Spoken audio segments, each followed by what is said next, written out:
Learning about the Nazis can be surprising because there's a lot of information available about them. In this video, we'll talk about 5 important documents made by the Nazis that reveal how bad their regime was. One of these documents is not written. It's an audio recording from October 1943 in Poznan, Poland. In the recording, SS Reichsfuhrer Heinrich Himmler speaks to a group of SS officers. This recording is now kept in the U.S. National Archives. We'll share more about what he said in a moment. But before we get into the worst things the Nazis did, let's discuss some of the political moves they made far from the battlefields of Europe. In the past 40 years, the British monarchy has faced various scandals, and even today, the royal family continues to capture public attention.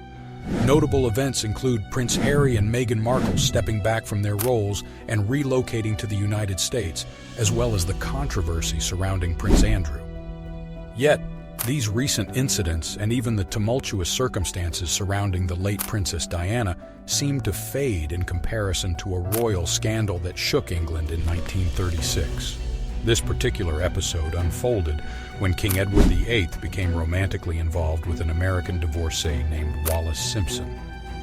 The situation was distressing for many, including Edward's brother, the future George VI, and wartime Prime Minister Winston Churchill.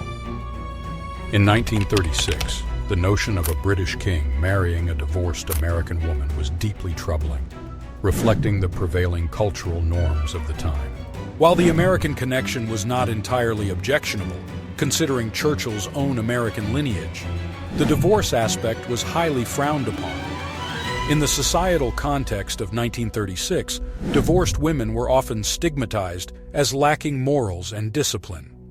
Simpson faced additional challenges as she was perceived as uncultured and opportunistic, unsuitable to assume the role of the Queen of England.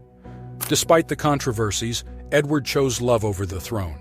He abdicated the throne, married Simpson, and assumed the title of Duke of Windsor, serving as the Governor-General in the Bahamas until the end of World War II. Eventually settling in France, Edward passed away in 1972. However, the saga doesn't end there. It appears that Edward harbored sympathies for Hitler and Mussolini, according to historian Andrew Lowney. The pre-war pro-German sentiments were not uncommon among England's upper class in the 1930s, given the deep German roots of the British royal family. This aspect adds another layer to the already compelling tale of King Edward VIII and Wallis Simpson. As memories of World War I faded away, and Germany faced internal conflicts between left and right factions, many Britons believed that the terms imposed on Germany after the war, especially those related to the economy and military, were too severe. They thought that a strong Germany could serve as a barrier against the perceived threat of the Soviet Union in the East. In the cases of both Edward and Wallis, these sentiments were echoed, along with statements against Jewish people in Germany and England. According to Lowney's book, The Traitor King, even before the Simpson scandal, British politicians were looking for a way to remove Edward from power, and his relationship with Mrs. Simpson provided a convenient excuse. However, it's important to note that during the war, Edward portrayed himself as a loyal English patriot, at least publicly. Much of the criticism labeling him as pro-German, if not pro-Nazi, surfaced only after the war ended. In April 1945, an American officer discovered an abandoned German military vehicle containing numerous documents, some signed by the notorious Nazi Foreign Minister Joachim von Ribbentrop, who was later executed for war crimes. Further investigation into the area, including Marburg Castle, uncovered additional secret documents. Some of these papers outlined a Nazi plan to use Edward as a puppet king. The plan, dated 1940 during the Battle of Britain, suggested a misguided belief in German understanding of British patriotism. The idea was to stage a kidnapping of Edward and Wallis, with Edward's cooperation. The Nazis would then threaten the former king and his wife unless the English agreed to place him on the throne, allowing the Germans a free hand in Europe. The papers mentioned that Edward offered to help as a diplomat before going into exile in the Bahamas.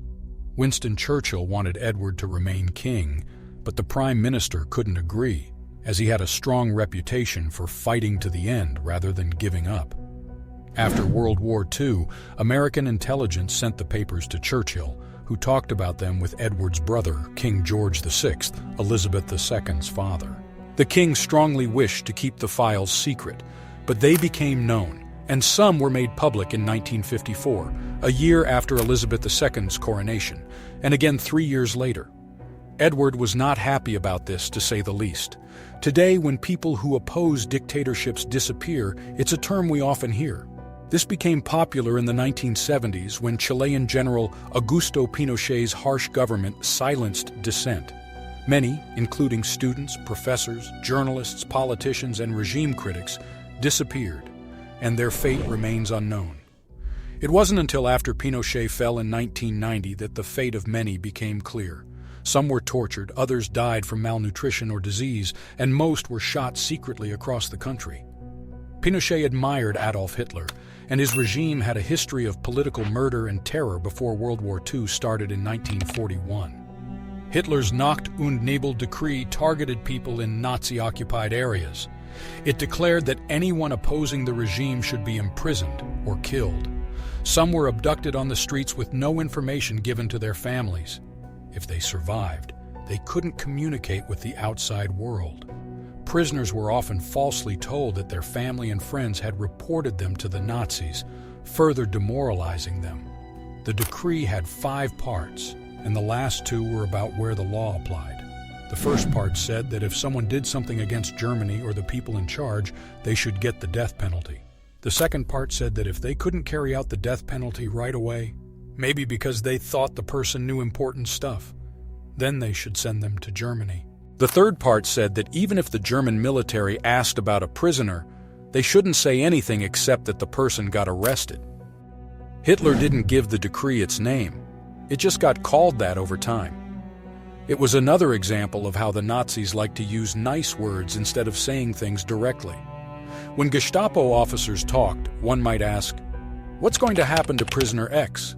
The boss would say, "He disappears into the night and fog." Einsatzgruppen means special action groups in the Nazis' weird language, but special action really meant killing. They started in 1939 during the invasion of Poland, going after people they thought might resist, like teachers, writers, and socialists. After Poland, they started killing lots of Jewish people. When they invaded the Soviet Union in 1941, they killed millions of Jewish people there. This part of the Holocaust is not as well known as the gas chambers, but it was still really awful. They call it the Holocaust by bullets. It's estimated that the Einsatzgruppen killed more than 1.1 million Jewish people in Poland, the Baltic states, and the Soviet Union in just over a year. The units kept careful records because they wanted to show their boss how well they were doing. One report from a guy named Karl Jaeger listed all the Jewish people they killed in different towns, saying if they were adults or kids. In total, 137,346 lives were wiped out and buried in mass graves in Lithuania alone. Many movies and pictures show Heinrich Himmler, the leader of the SS in Nazi Germany. Some even capture moments of him at Hitler's house, the Berghof. Unfortunately, these films have no sound. Himmler fled Berlin as the war was ending, but got caught by British troops in northwest Germany. Shortly after his capture, before anyone could question him, he committed suicide by biting a cyanide capsule hidden in his mouth. While many people have heard Hitler speak, very few have heard Himmler, the feared SS chief, and the man who turned Hitler's terrible Holocaust idea into action. There exists a recording from October 4th to the 6th, 1943, in Poznan, Poland. Himmler delivered 3 hours of speeches to a large group of SS officers. The original tapes are now kept in the U.S. National Archives in Maryland. Throughout the speeches, Himmler talks about the SS, its achievements, organization, and future. He discusses the progress of the war, even though by 1943, things weren't going well for Germany. Despite the setbacks, Himmler remains optimistic that Hitler can change the situation. He believes the SS will play a crucial role in Germany's colonization of conquered territories. Towards the end, Himmler speaks in chilling detail about Soviet prisoners of war. Nearly 3 million Soviet prisoners died in Nazi captivity, many in camps or immediately upon capture. The first victims of the Auschwitz gas chambers were Soviet POWs. Then he addresses the Jewish question. Himmler talks about the evacuation and extermination of the Jewish people. He mentions how party members openly speak of exterminating the Jews as if it's a small matter. He describes the challenges of witnessing mass corpses and emphasizes the need to remain decent despite such horrors. The next day, Himmler tells his officers about the difficult decision to make the Jewish people disappear from the earth. He acknowledges the task's difficulty and emphasizes his obligation to discuss it openly as the most superior figure in the party. The issue of Jewish people in the countries we control will be resolved by the end of this year. Only a few Jews who managed to hide will remain. Traudl Junge, who was Hitler's personal secretary during the later part of the war, survived and shared insights about Hitler's final days in the Führer bunker before he committed suicide with his wife, Eva Braun.